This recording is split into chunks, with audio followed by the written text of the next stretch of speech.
Continuando então o nosso processo, eu gostaria de repetir, né?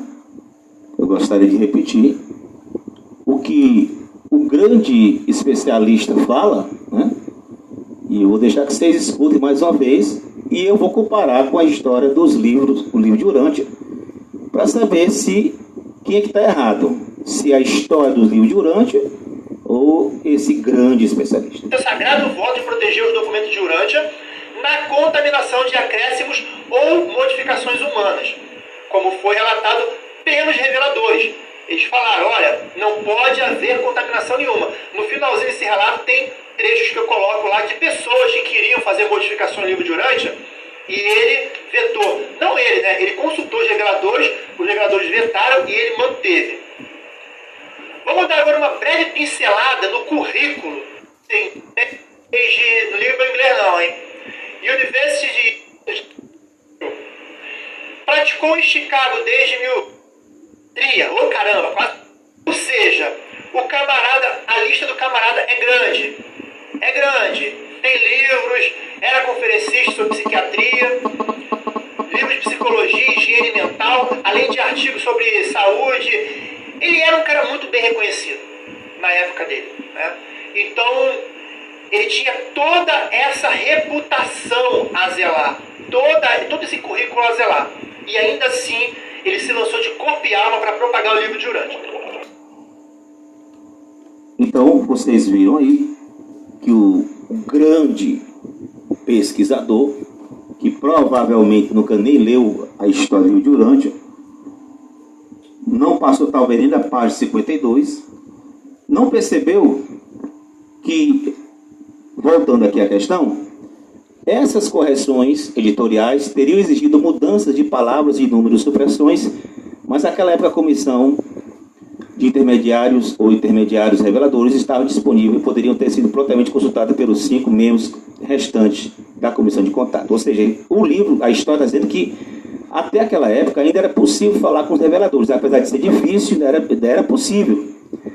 Aí ele fala, teria sido um tanto dispendioso fazer essas correções e refazer as placas de algumas páginas em 1950. Mas teria valido o tempo e evitado o problema, porque por causa desses erros das placas de impressão nessa máquina, houve o que vamos ver na frente, várias verdades que no livro de Urântia deveria ter entrado e não entrou. E muitas coisas foram modificadas. Observe bem, teria sido um tanto dispendioso fazer essas correções e refazer as placas de algumas páginas em 1950, mas teria valido o tempo e evitado o problema. Tal como tudo aconteceu, quando feitas as placas e destruídos os manuscritos, as placas se tornaram o texto original. As placas são definidas nesses termos, na Declaração de Custódia Urântia Foundation. Elas foram usadas para publicar o texto original em forma de livro em 1955 e foram publicadas 10 mil cópias do livro e as placas estavam em precisa concordância e não havia outro texto. Página 53 da História dos Documentos de Urântia diz: deste modo, a lista de erros que tinha sido coletada durante um período de 10 anos, os únicos acerca dos quais, pela pressão do tempo, Christian falou, Caroline Kendall, eram muito provavelmente limitados a erros de soletração, pontuação e uso de maiúsculas. Isso pode ter sido um embaraço, mas obviamente os membros da comissão consideravam esses tipos de erros menos do que críticos. Da maneira como as coisas aconteceram, a comissão de contato providenciou o uso das placas como as bases para estabelecer o Urântia Foundation, formulando a declaração de custódia e imprimindo o livro. Contudo, como examinaremos mais tarde, quando a segunda impressão foi feita em 1967, a segunda impressão do livro de Urântia foi em 1967, bem depois da Segunda Guerra Mundial. As aparentes inconsistências do texto foram suficientemente importantes para provocar um grande esforço e levar finalmente à correção. Então, aí fica uma questão. Qual foi o texto que eles corrigiram? Se não tinha mais os textos originais de Urântia, as placas da máquina de linotipo, que eram os supostos originais alterados. E qual foi então essa correção que foi feita em 1967? Podemos razoavelmente postular que os reveladores dirigiram ou deram permissão para aquela comissão de contato desse os necessários passos para ter as placas fundidas no começo dos anos 40. como previamente dito, os reveladores devem ter tido conhecimento de quaisquer problemas do texto ao tempo em que isso foi feito. Contudo, a concessão de permissão para a comissão de contato fazer qualquer padronização na pontuação, soletração e uso de maiúsculas não foi estendida ao Urantia Foundation através da declaração de custódia, ou seja, havia a possibilidade de aquele grupo fazer a correção no livro de Urantia, mas através do documento de custódia estabelecia que não poderia ser feito mais nenhuma alteração no texto, então o texto foi errado mesmo assim. Foi reimpresso em 1967 com os erros que tinha nas placas originais. Mas o nosso amigo aqui, o Malvore, diz que não, o texto não tem erros. O texto está igual que os reveladores falaram.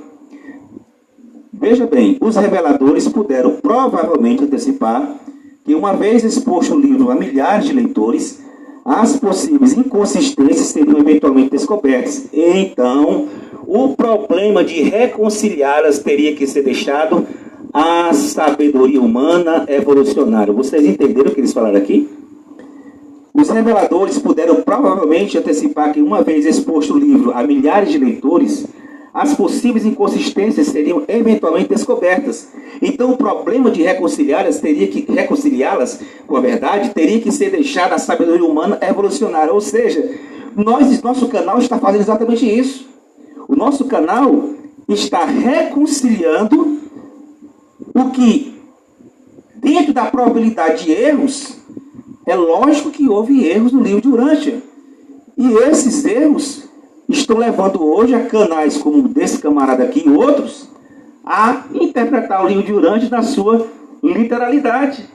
E é deixado para nós, humanos, mortais, a sabedoria humana, dentro do processo de evolução, de entender esse processo como de fato houve erros. E esse é a maior importância do nosso canal, de mostrar que não somos um canal de um livro só, não somos um homem de um livro só.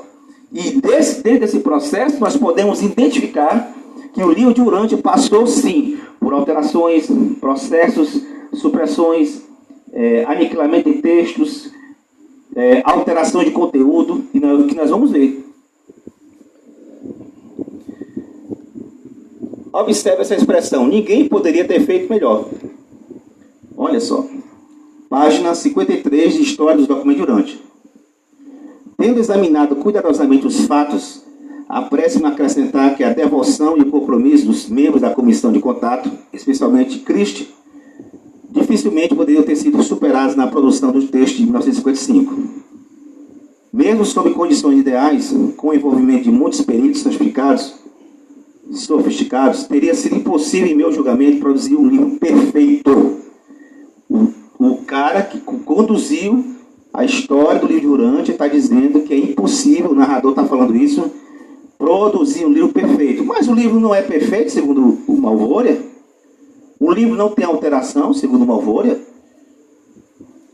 Inclusive, não é isso que nós batemos aqui, toda hora, explicando que ninguém pode usar o livro de Urantia literalmente, porque você vai se perder durante o caminho. Não é exatamente isso. Algumas das inconsistências que eventualmente emergiam dificilmente poderiam ter sido percebidas até que milhares de pessoas começassem a ter anos de experiência lendo o livro. Então, com o passar do tempo, as pessoas lendo o livro, começaram a perceber que é inconsistente determinados assuntos do livro. Por exemplo, eu fiz um programa passado, as ambiguidades do livro de Urantia. Há muitas ambiguidades. E depois eu vou mostrar, e tem até uns vídeos do Malvore que ele me contesta. Um deles ele diz que você só pode voltar, as pessoas que morreram só pode ter contato com as pessoas da sua terra, do seu planeta, depois de uma dispensação de 25 mil anos.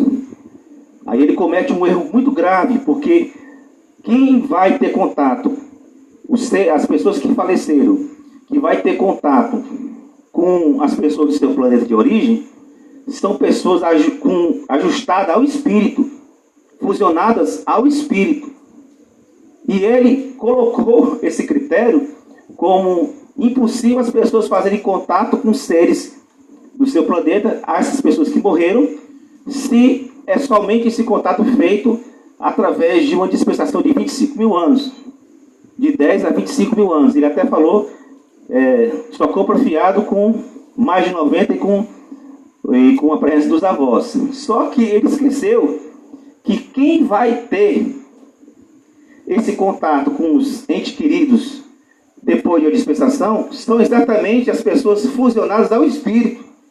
E quem é fusionado ao ajustador do pensamento pode a qualquer momento ter contato com quem quiser, porque ele está em estado de evolução contínua. O processo é diferente.